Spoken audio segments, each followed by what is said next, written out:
our queer activism. And as Nancy said, I'm a queer sex educator, and also I identify myself as a lesbian sex educator, and I'm an editor of Ozin, the media about Russian queer culture. And today I'm going to tell you about the modern life of queer people in Russia, in today's Russia, about our realities, about how we develop our culture, our skin under oppressive laws, under homophobic atmosphere in our country, and what great things we do, what nice and inspiring things we do. I would like to share it with you. And I would like to tell my own story because I came to the idea that it can be like very illustrative and will be very helpful in terms of bringing the points I would like to share with you.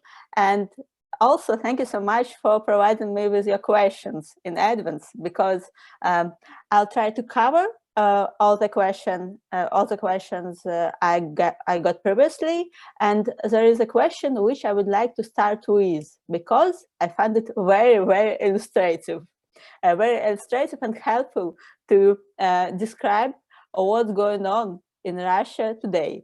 So the question I got, and I wrote it down, it was, how specifically is lesbian sex ed different from general sex ed? It sounds like something very simple. Like if I would answer it directly, I would say like, you know, sex education is about inclusion. You can easily include lesbian sex education in general sex ed. You can include sex education for people of all the identities with different organs, people who use different practices like that. So lesbian sex education is just a small part of all the general sex education. But we're talking about Russia. So why I'm identifying myself as a lesbian sex educator? There are 2 points which you should know. As one point, we don't have sex education in Russia. We don't have such a thing as a general sex education. The other point is that we don't have queer people in Russia. Let me explain you what does it mean. The first point, that we don't have general sex education, means that we don't have something like basic sex education even at schools. So our government, they tend to ban all the initiatives about teaching like teenagers, adolescents, kids, how to have safer sex, like basic things about STDs. Governments, they prefer, for example, teachers to tell children, like, just avoid sex before you get married, and then when you're married, you're gonna have kids, and that's about sex. Of course, it doesn't work. Of course, it doesn't work, and teenagers have sex. And in Russia, we have today we have an epidemic of HIV, and local non-governmental organizations, they link this fact to the fact that we don't have sexual education in our country. So it's a big trouble. It's a really sad thing. And even for straight people, we don't have like general sex education. Even at schools, even at universities, just nothing. The only thing about sex education which we got in the recent years, in the recent maybe like 5 years, there are some bloggers who decided to be like sex bloggers, and they provide people with information. So in Russia, basically, when you talk about sex ed, there is a strong connection, strong link with these bloggers, like several people, basically they're females, they're straight females who talk about STDs, about safer sex, about like sex communication, and that's what we have in terms of sex education. Like people can follow them on Instagram, for example, and find all the information. Um, the another thing is about queers. About queers. Maybe you know that in Russia we have this propaganda law. How it works? It works like media. Basically, they avoid mentioning queer people very often. They're very like.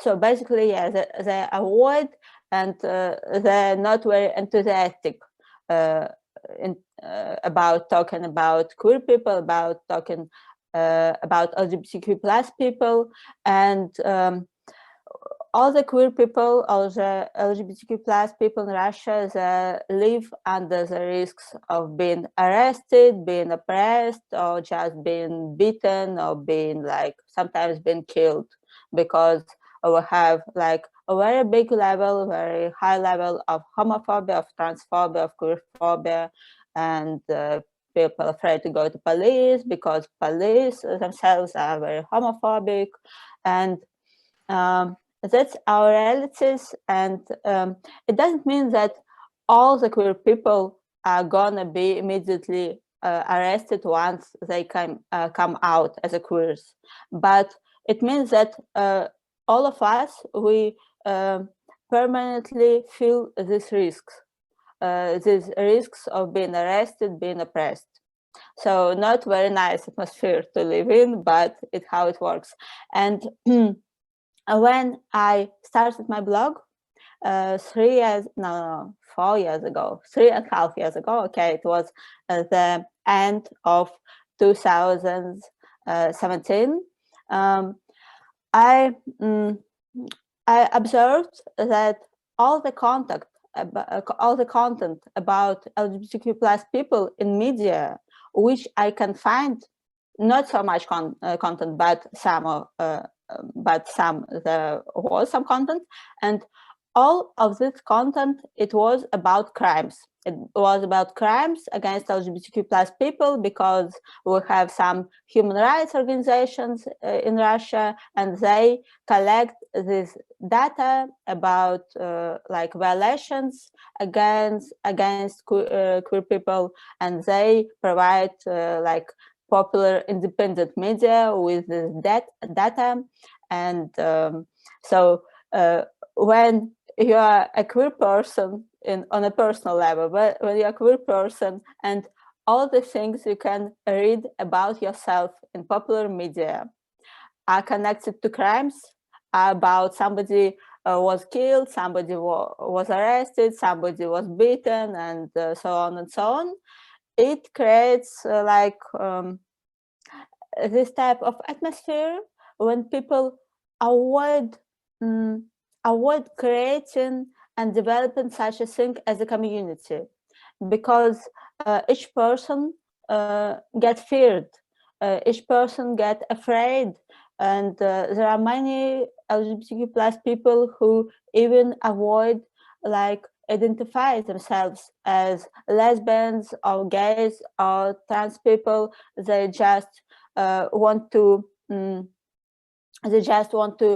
avoid any associations with these words, because in their minds these words are associated with being killed, being oppressed, and all these bad things. So it was the end of 2017, and I got an idea that I want to create some content for queer people, about queer people, which could be like positive content, like inspiring content, supportive content. So create some safer space in media, in social media, for queer people, where all of us, we could see each other, we could feel more empowerment, we could feel more connection between each other. So it was my idea initially, like to give an alternative, to give a positive content. Of course, like describing all the crimes and collecting all the data about violation of human rights, about violation of queer people's rights, it's very important. But also we need some positive spaces just to feel support.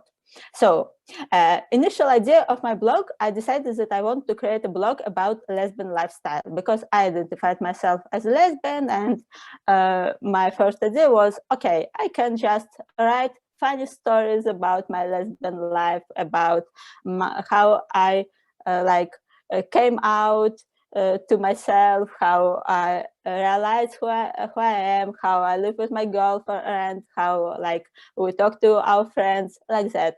So something funny and easy to perceive. And it was initial idea, and very soon I got another idea. Another idea is to create a lesbian sex blog. Why so? It's because since I was a teenager, I was very interested in sex education. And I remember when I was like 15 years old, and it was like 2001, and I tried to Google some information about lesbian sex because I had an idea that I'm a girl, I like girls, and how can I have sex? Because all the info, all the very rare info I could find was about straight sex, about like heterosex, penile vaginal sex, and I wanted to know how I can have sex with a girl. I decided that there's still no information about it in Russian. And of course, there should be some like younger lesbians or younger people with a similar experience who need this information, this type of information. I decided like just to describe my own experience, about my sex practices, like tell people that I use, for example, non-penetrative sex practices. I use like some practices like grinding, like rubbing, like non-penetrative fingering, and I decided to write posts, and I begin how to, how to make past tense from began. I began write posts about my sex experience, and then I came to a popular independent media and suggested them to write an article about lesbian safer sex. And for Russia, in like beginning of 2018, it was a revolutionary thing, because like basically popular media, they avoided talking about like LGBTQ plus, and there was not so much information even about sex education, even for straight people. And I came up with that idea of lesbian safer sex, and there was no such an article in Russian before, and they agreed. I was lucky enough, and this media, they agreed, and I made this article, and it had like kind of wow effect, because people from community, they were very surprised with the fact that some queer person can like publish such an article in popular media. And also straight people, they were surprised as well. And another thing is that information in that article about how to have safer sex, how to protect, like how to use dental dams in when you have cunnilingus, like how to visit Gina if you live in homophobic country, like that. It was new information. It was new information for Russia, because still, even these days, we have not so much friendly doctors. Like it's very difficult to find a friendly doctor who is not homophobic or queerphobic in general. But if you manage to find some, very often they have no information about how you can protect yourself in sex if you are not like straight person, if you are not straight cis person.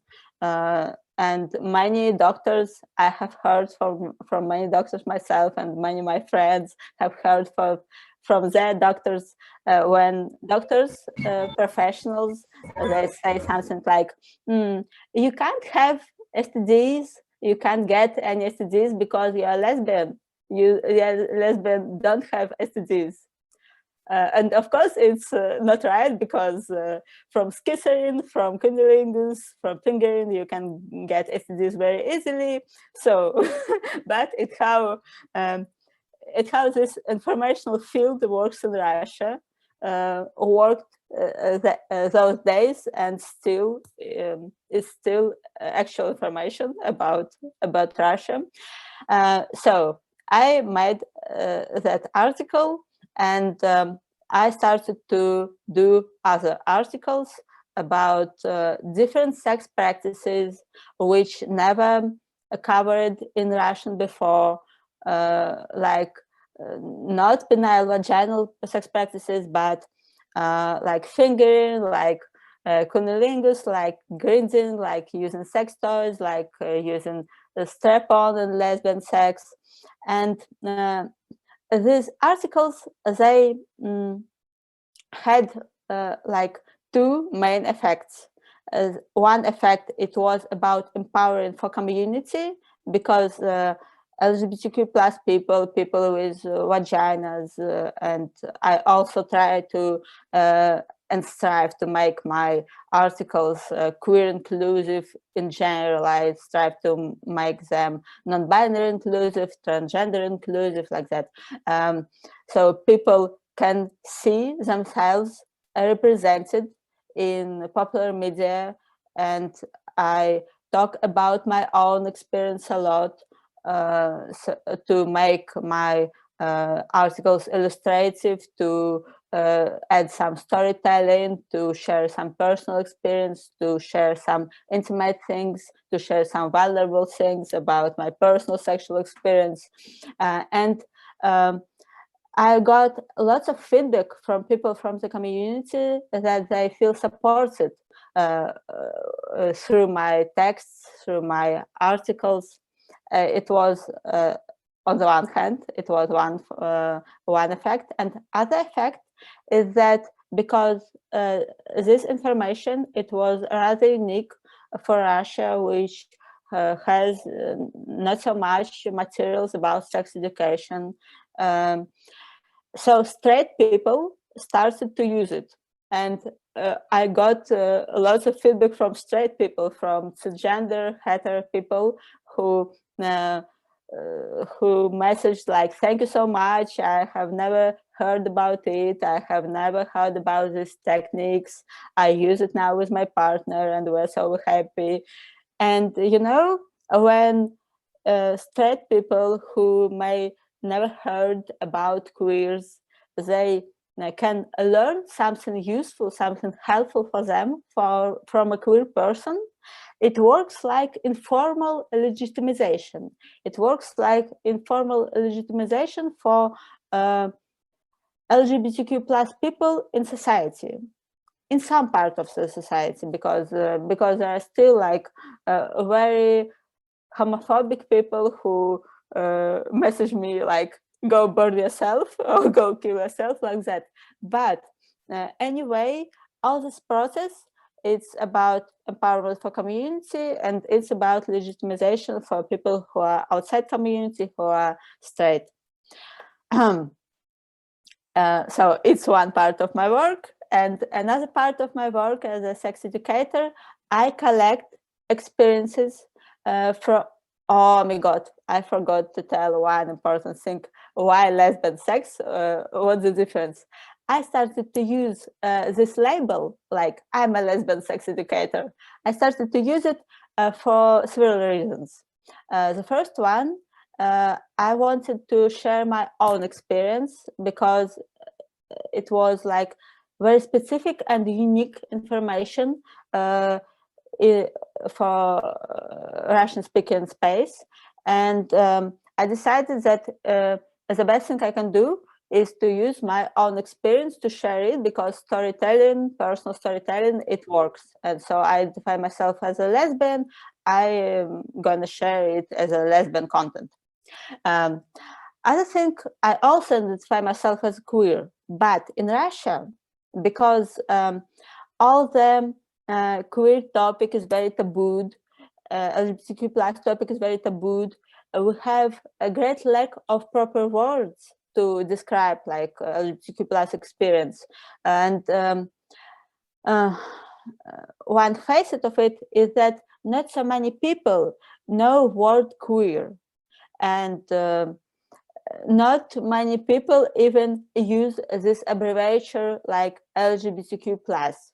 So if I start to use it like queer or LGBTQ plus, it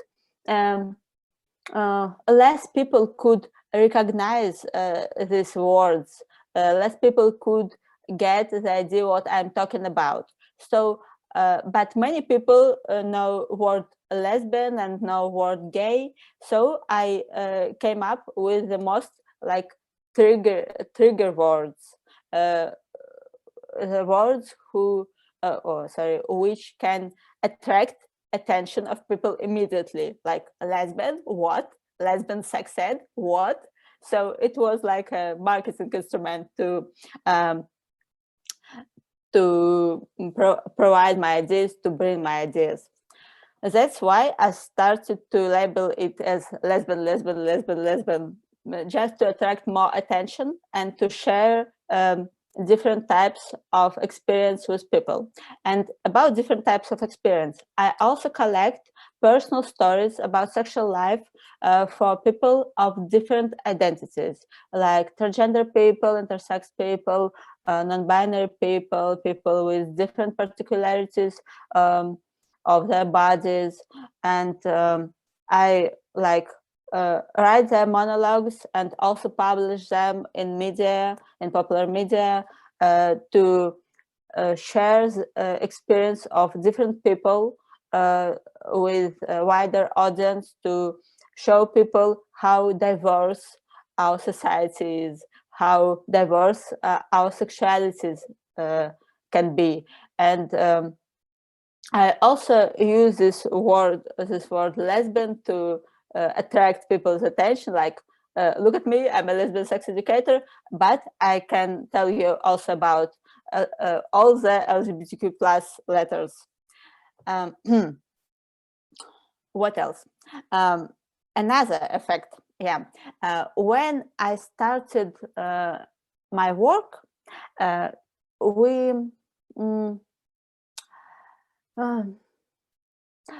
LGBTQ plus people were very separated in different small groups.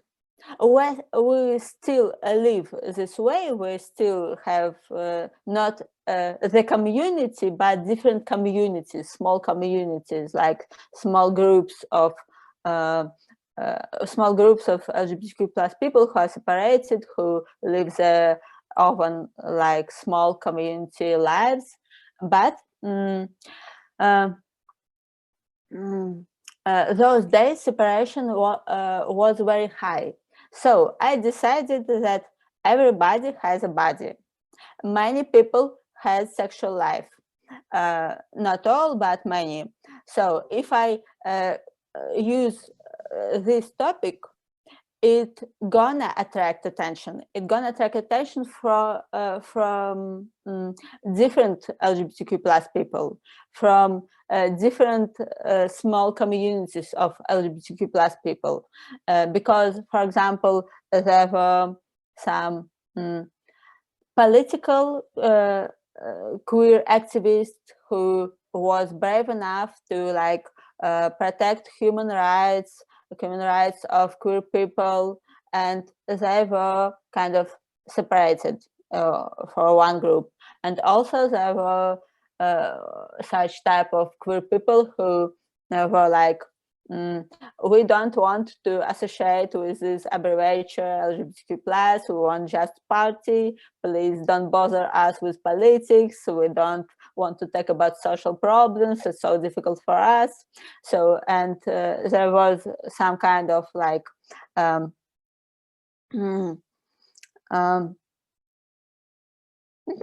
forgot the word. Anyways, there was this high level of separation, and that's why I decided that the topic of sex, the topic of how we make our relationships with each other, with our partners, with our own bodies, could work for large groups of LGBTQ+, and it worked. Like my idea, it worked out, and I'm happy with it. I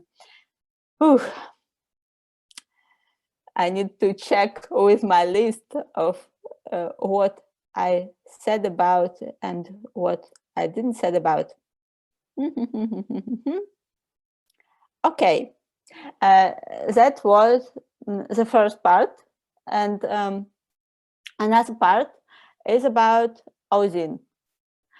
One day, I had a message from a journalist who is gay himself, and he suggested me to start a media about Russian LGBTQ+ culture. And it was the end of 2018.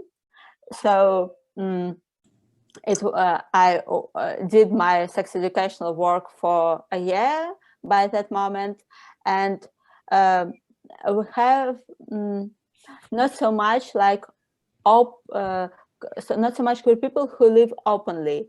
We had not such a thing like a Russian queer culture. It was very like what we're talking about. But together with the journalist, with him, we shared, both of us, we shared this idea of that queer people do need positive content, inspiring content. Queer people need to see each other, to read and to see what great things other queer people in Russia do, what projects do they do, what do they create, what art do they make. And we decided to start like media about culture, which didn't exist at that moment. And in terms of progress that we made, I would say that at the beginning, 2 years ago, it was very hard for us to find like queer people who are ready to talk about themselves openly, who are ready to talk about like their projects openly, to say out loud that their projects are friendly, queer friendly, that they're queer themselves. And today we have so many queer artists, so many queer creative persons that we haven't enough time to cover all of them, to cover all the projects, to cover all the art. And we see that as this process is going on, that the queer culture of Russia is developing and keep developing. And I'm sure that with Ozin, with that platform for different types of queer and queer-friendly projects, we became kind of a catalyst for the process of within ourselves. We call it a small Russian queer revolution, what has happened in recent years. And there was a question from you if we have something like prides in Russia. In Russia, we never had such thing as a pride festivals, which we can see in US or in Europe, when many people walk with flags and feel the connection and go together on the streets. What we had in Russia some activists, some human rights activists, with their lawyers, with supportive like with supporting lawyers, they came to streets with very small groups, and they tried to like rise up rainbow flags, and they became immediately arrested. And how our prides looked like for the last like maybe 10 years, 15 years, like that. So very small group of people, very small group of activists, civil activists, and the lawyers. They come to some point in the center of cities. They try to raise a rainbow flag, and they immediately attacked by police, by homophobic people, and it's very sad. It's very sad, and but people are brave. And what we made in 2020, when it was pandemic and all the events was offline, we decided to try to set a digital pride. We decided to set a digital pride in our Instagram. We have a rather active Instagram, about 40,000 people, 40,000 followers, and we invited different artists who are friendly, different influencers, celebrities, to record some supportive words for Russian LGBTQ plus community. And to our surprise, many of them agreed to do it. And it was, I don't know how to convey it to people who don't live in Russia, but for Russia it was something very new, very revolutionary, when like celebrities, people, not all the Russian celebrities, but few of them, but people with millions of followers on Instagram, they share our Pride video, or they made their own like small Instagram story with supportive words to Russian LGBTQ plus people. So we got so much support. We've never imagined that it's possible. It's possible in Russia. So we conducted our Pride within the whole June of 2020, and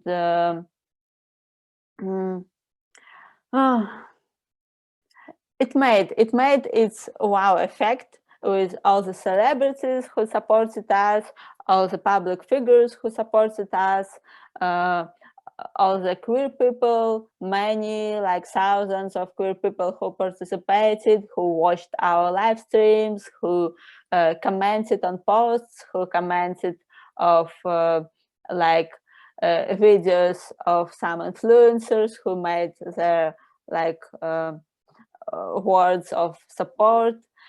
And that's how we conducted our first Pride. And it was about hope.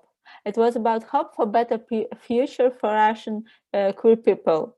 Even though we still live under all this homophobic, queerphobic atmosphere, under all these terrible laws, and our government, they keep creating new, like, very, very weird, very like oppressive laws against queers and against other people, other minorities. Also, we feel hope for a better future for us, and we keep support each other. We keep creating something new, something inspiring, and so that's how we live. That's the general like picture of modern Russia, of queer community in modern Russia. Oh, okay. So it was like my 40 minutes intro. Thank you so much for listening. And if you have any questions, please feel free to ask them. I'll be happy to answer.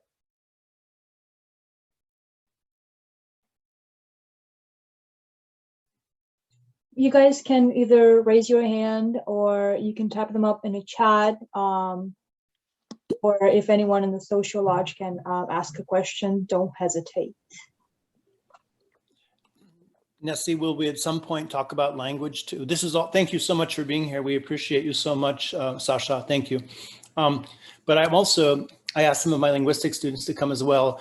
And we were wondering at some point if we would talk about a little bit, maybe you planned it later, about, language, because there's this interesting phenomenon where we want to be inclusive. And so when we look at different cultures like Latino culture, we try to eliminate gender from the language. But I'm understanding that in Russia, we don't want to do that. And so maybe some commentary on that. If not now, at some point, that would be nice. Mm-hmm. Thank you so much for asking. I really love like linguistic questions. It's my favorite. And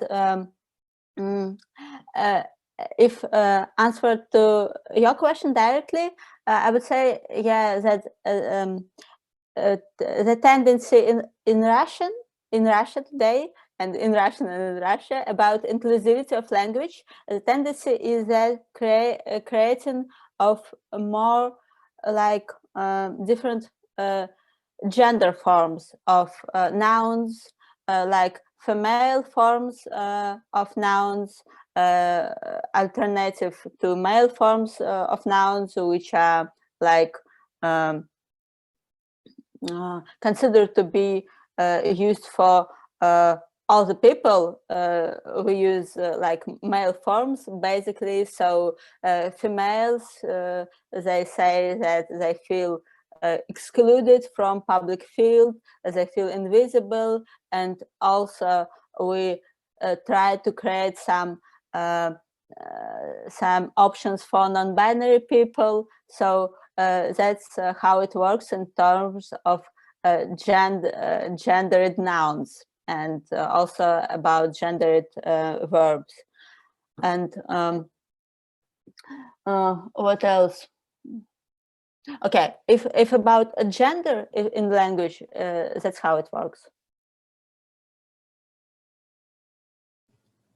I'm curious, like words like sportsman versus sportsmanka versus sportsmansha, or whatever, and same with businessmen or with traditional professions. Some professions were not gendered, like строитель, он строитель, она строитель.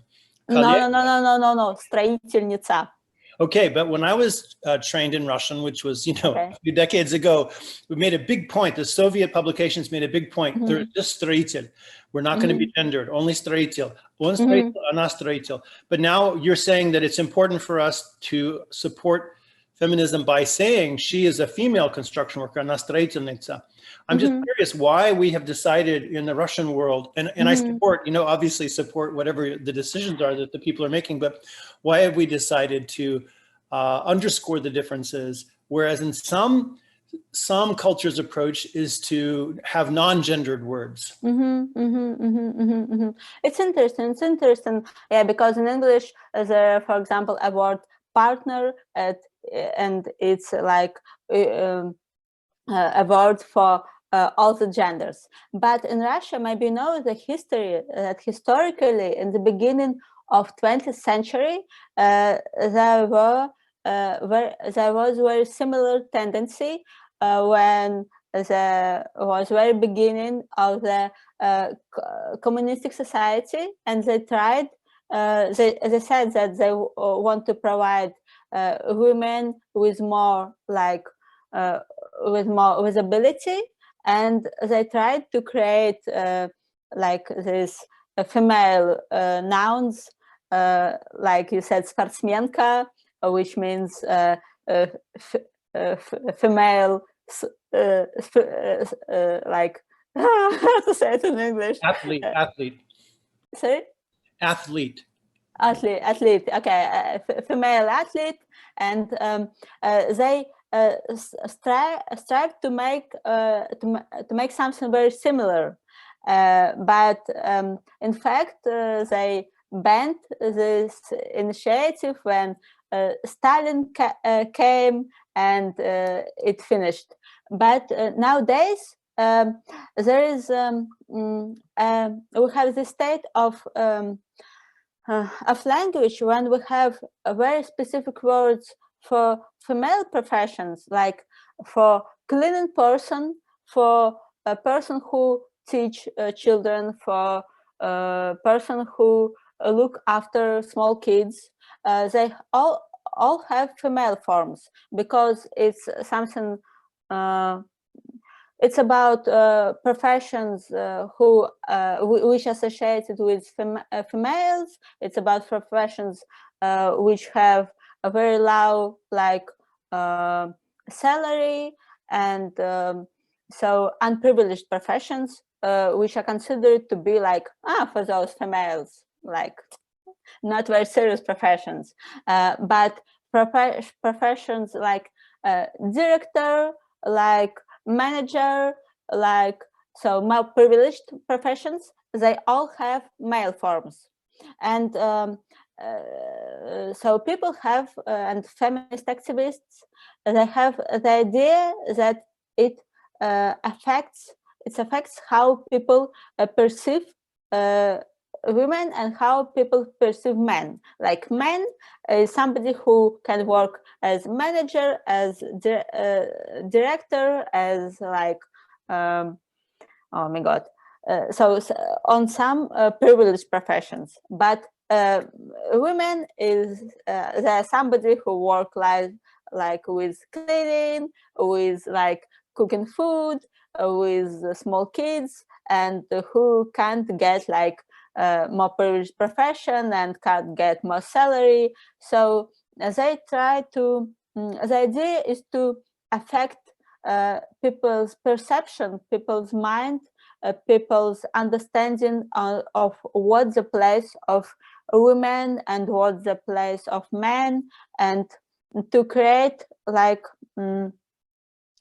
to create more equality by creating alternative words for alternative nouns for female manager, female director, female engineer, female doctor, like that. So more privileged professions.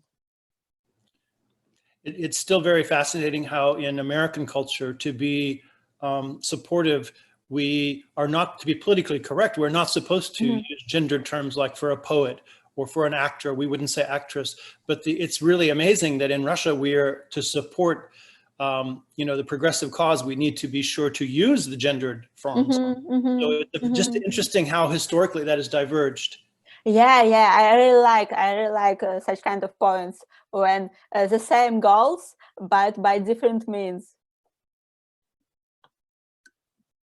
Thank you, Mark Korovich, for a great question, and thank you, Sasha. And I think Caroline messaged me in the chat that she also had a question. So Caroline. Yes, I did. Thank you, Sasha. You talked about and mentioned a little bit that you'd received feedback like from your blog and on your content, especially from people who have like come from a more homophobic point of view. And I was wondering if you face any like censorship in distributing your content, or and as a secondary kind of question, if you found some formats to be more welcoming and user-friendly and reach a wider audience than others. For example, like setting up your own website versus like an Instagram account. Thank you for your question. I would say that I'm a bit privileged and lucky because within my audience, I have many people who are very supportive, and I would say this way: I have attacks at my Instagram rather rare from homophobic. So sometimes it's happening. So some homophobic people, they became they come to my Instagram and make reports and try to block my account or try to remove some of my posts. Sometimes they they reach some success in it, but basically I don't get very much problem. I use this public platform and I collaborate with popular media who are rather friendly and who have LGBTQ plus people in their crews. So as I said, but in comments from my articles and in comments from my posts in Instagram, for example. Basically, I use Telegram. I don't know if you know Telegram. It's social media which is really popular in Russia because it allows you to create your content anonymously. I'm not use it as anonymous platform myself because I'm a public figure, but some people do. And initially, Telegram became very popular 2 years ago within queer people for that reason. Queer people started to use it to write their content anonymously. Thank you. Virginia raised her hand, and then we'll have Harold Goldberg, our professor of Russian. Yeah, if you could just, I guess, come forward and speak up, I guess, because the speaker's on my laptop. Okay. Yeah, so first off, thank you so much for being here. This has been very enlightening. But I was just kind of curious as how you go about reaching out to queer people who are not very comfortable in their identities. So you mentioned that a little bit, but what are sorry, some I'm so sorry. I can't hear you very well. There is something with sound. Maybe could you write down the question to the chat? It might be the echo in the social lodge. If I understood it correctly, how do you connect to? Sorry, we couldn't hear. Trying to figure out if that's an issue on my end or. Okay, how about Harold can ask his question, Professor Goldberg, and we'll get back to Social Lodge after that question. Hopefully, we'll be able to make sure everyone hears each other. Okay, thank you. I did send my question on the chat, but it is a political question in terms of the current political situation and the government situation. Is there a difference between Putin and Navalny, for example, on this subject? Are there other politicians who support your position, or is it widespread opposition throughout the government, everyone? Mm-hmm. If we are talking about queer subject, I would say that, of course, current government with Putin, they're very homophobic, queerphobic, you know it. But the problem with Navalny is that he also makes some homophobic messages, make some sexist messages, and that's the problem. So when, for example, people and many queer people and many feminists, they go to protests, to street protests, which we had recently when Navalny became arrested, they say that they go not directly for Navalny, but they go to streets for all the people who are arrested, all people who are oppressed, all people who want to live better in today's Russia. So that's the message. Do you think that this the position they're taking has something to do with church support, that they're worried about what the Orthodox Church might say if they came out in favor of your politics yeah. and your lifestyle? Yeah, I would say that if we're talking about Navalny or like Russian opposition, it's not about afraid of charge, because within people who support opposition, charge is very unpopular. It has very strong association with Putin. So within people who are about opposition, there is no support and no connection with charge. Thank you. Thank you for your question.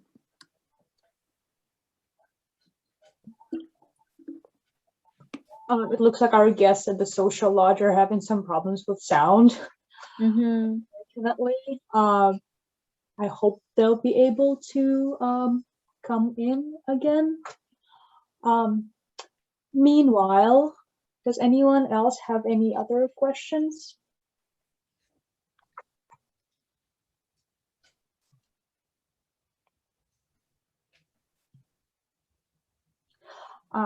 I can ask one. It's kind of following up Caroline's question about like backlash and maybe problems with creating that kind of content on Russian media, Russian platform. There is all this talk in Russia about a new law that may or may not happen that restricts education. So for those who haven't heard it, there are talks about, having all the educational programs, including blogs, approved through Russian Department of Education, which will probably not be very friendly to queer people and sex ed. So Sasha, do you anticipate any problems with that? Have you heard about this? Have you been worried about this law coming in? I think that all of us, people who live in Russia and who have something to do with education, we all are afraid of this new law. But at the same time, I follow some experts, political experts and sociological experts, which I like trust too. And what they say that yes, we need to protest against this law, but at the moment it looks like it's very raw. It's very raw law. It's a project of law, and there are so much like professional communities which are not interested in this law, which are not support this law. So a very small chances that the law will pass.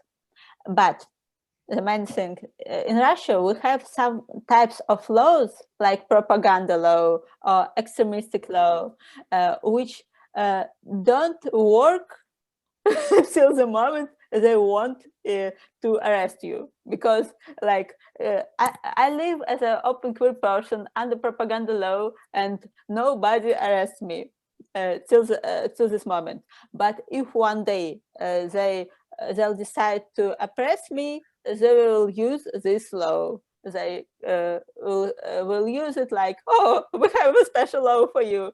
So and maybe about educational law, this new educational law, maybe they'll use the same strategy, like do everything you want until we want to arrest you. Because if we want to arrest you, we have a strong reason to do it.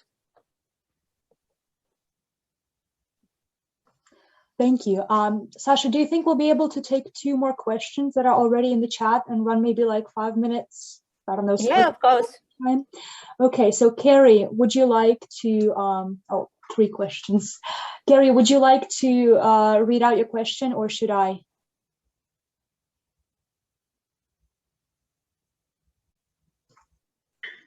Sure, I can do it.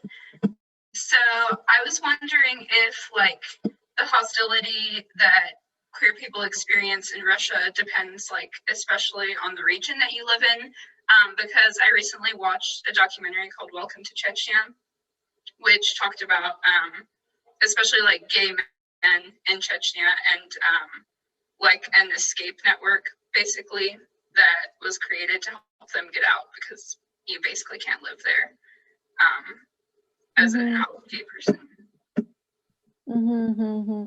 Unfortunately, I haven't seen that documentary myself because there's some type of sensitive content which is very difficult for me to see. But my colleagues in Ozin, they watched, and we had a big, some kind of big public discussions within the community about this documentary, and people like estimate that is like proper representation, and it's how things are.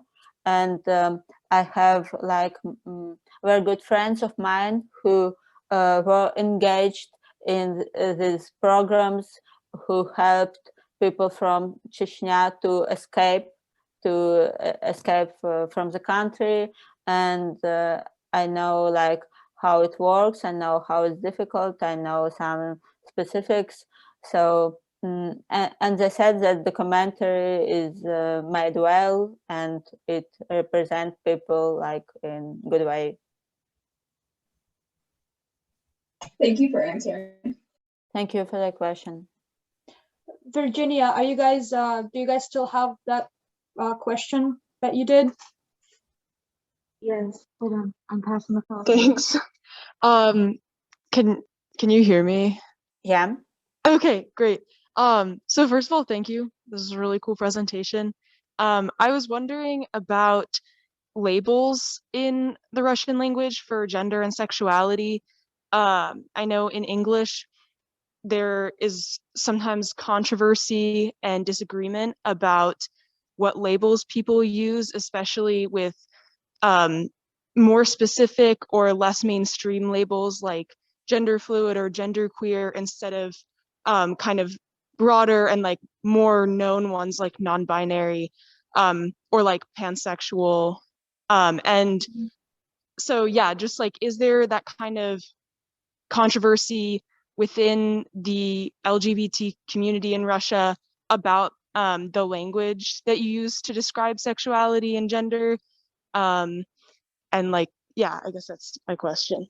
Thank you for your question. It's very interesting.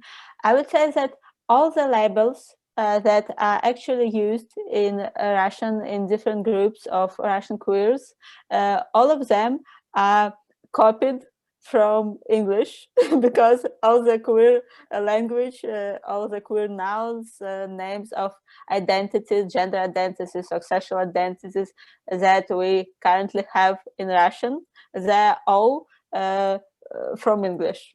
So we have all this pansexual, non-binary, genderqueer, and so on and so on.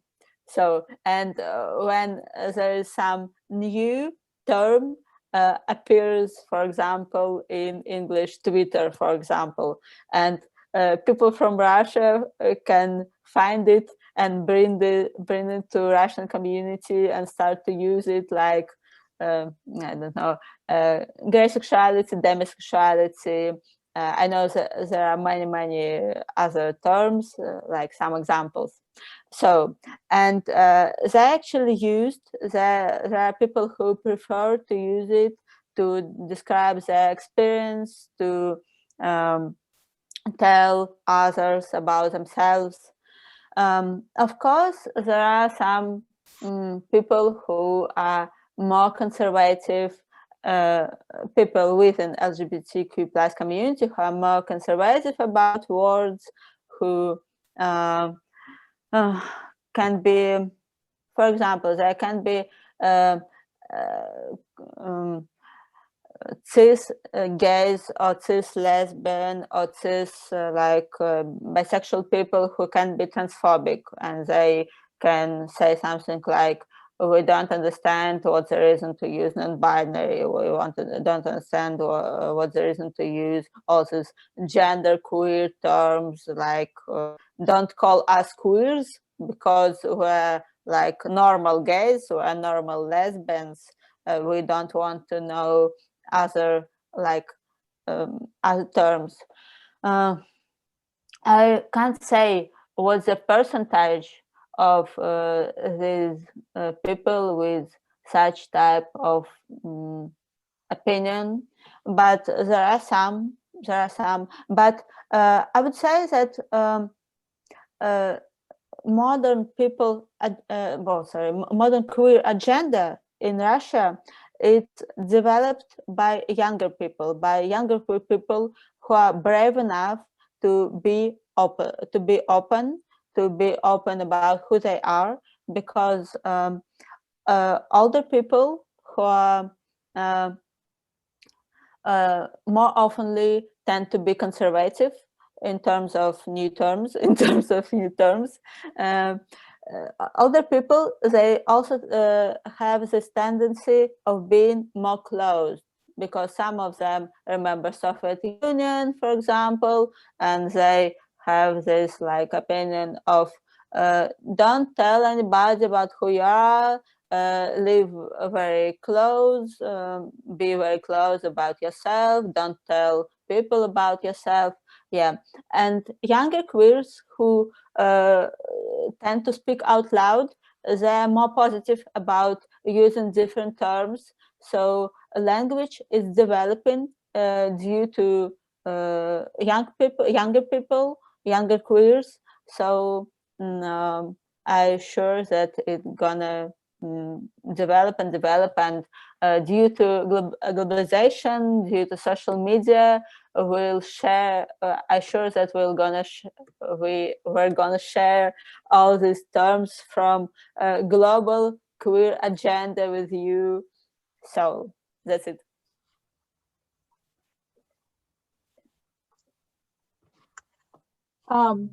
If you don't mind, I wanted to ask one more question. I think I don't see anyone else raising hands. I just found out waking up that it's actually Trans Visibility Day today, March 31st. And in connection to language, I know that you either wrote or edited the little guidebook to how I wrote it correctly about trans people in Russian language. Would you like give a very brief overview why that is important, and like how correctness about trans people even works in Russian language manifests? Yeah. Okay, let me answer. I collaborate a lot with transgender people. It's an important part of my work. And like a year ago, with the major transgender organization of Russia, I wrote a guide for journalists, for people who work in media, about how to write correctly, how to write ethically about transgender people, because transgender agenda is rather new for Russian like public field, for Russian media field. So many journalists, even if they're friendly, they can use some very old terms which today considered to be transphobic or considered to be like kind of hate speech, but professionals, they can just don't know it. So we provide them with direct instructions, like which words trans activists recommend to use, to use in media, how they recommend to cover transgender people to avoid objectivization, exotization, how to create like better image for transgender people, not to stigmatize them even more, but to support them, to help them feel more empowerment, feel like to feel better in Russian transphobic society. So, and now I know that many popular media which I respect and which I follow, they started to use it, they started to apply our guide, and I sometimes I made some workshops for journalists on how to be how to write correctly about LGBTQ plus people, about transgender people, because for example, for lesbians and gays, basically journalists, nowadays they know proper words, but for transgender people there's still lots of confusions, so they need some seminars, they need some trainings, and I strive to provide them with this information and these kind of workshops. So, and for example, a year ago, we made some monitoring within Russian media, popular independent media, who are supported, because also we have state media, and they will use all the stigmatization lexics just because they're state media. So we are not talking about it, about them. We are talking about friendly, independent, popular media. And a year ago, we saw much more transphobic lexics, much more like transphobic articles, even when people want to cover transgender people in positive way, but they don't know how to use it, how to talk about transgender people. They don't want, they can't avoid exoticization. They don't know how to avoid objectivization, so they make all the mistakes in terms of covering. Yeah, and a recent point in the end of 2020, there was a coming out of edit page, and we noticed that it was like we noticed that effect of our guide, because even all, mostly all of the independent media, they covered this fact of his coming out, of their coming out properly, with right words, with ethical words, with ethical wording, and even if there were some mistakes, and we asked editors of this media to like, please change it slightly, they immediately changed, and it was like, wow, our work has effect, and it was very inspiring for us. Can I ask one more sociolinguistic question? Yeah. So I'm a little bit concerned about the idea of just borrowing Western words because of the ability of the authorities to paint that as a Western phenomenon then, you know. Mm-hmm. And certainly if we look deeper into Russia's history, we can see these interesting elements. You know, I'm thinking of in War and Peace, the scene at the Rostov's estate where there's an elderly man who's dressed as a woman and who dresses as a woman. And even though on one hand he might be seen, Nastasia Ivanovna, on the one hand, he may be seen as a little bit of a silly character, but on the other hand, he's accepted as part of his community, you know, and people refer to him that way. And and then also in that work, there's the element of young people cross-dressing as a part of their festivities and the feelings that it evokes in them. So I think that there are certainly these trans elements that were part of Russian culture. And I just worry that borrowing the Western words themselves might, you know, yield some strength to the, you know, the authorities thing that it's just a Western phenomenon. It's a Western idea, you know. Actually, I don't see the problem, because I think that the language is alive. So if something doesn't work for people, if something doesn't work for language, people will just exclude it at some point. They can try, like, play with it and forget about it. But if they find something very helpful, it's gonna live in the language, because we have historically many words from Dutch, from French, with the language, Russian language, has absorbed at some historical point, and now we use it, and many people think that it's historically Russian words, but now, no, in like 18th century, it was absorbed from French, for example. So I think it's a process which we can observe. It can be like, managed like artificially managed by hands, but it's permanently managed by culture, but by people, by people unconsciously. So that's how it works. Great observation. Thank you. Thank you. Hopefully the anti-West framework will become the recognizing the West, like understanding, analyzing it soon. And we're in way over our time. And Sasha, thank you again for preparing this little lecture, for answering the questions, and for giving extra time to people to ask their questions. It was really interesting. I personally really enjoyed it. I think everyone else did. So thank you so much. And thank you all for coming, for giving your undivided attention to Sasha today.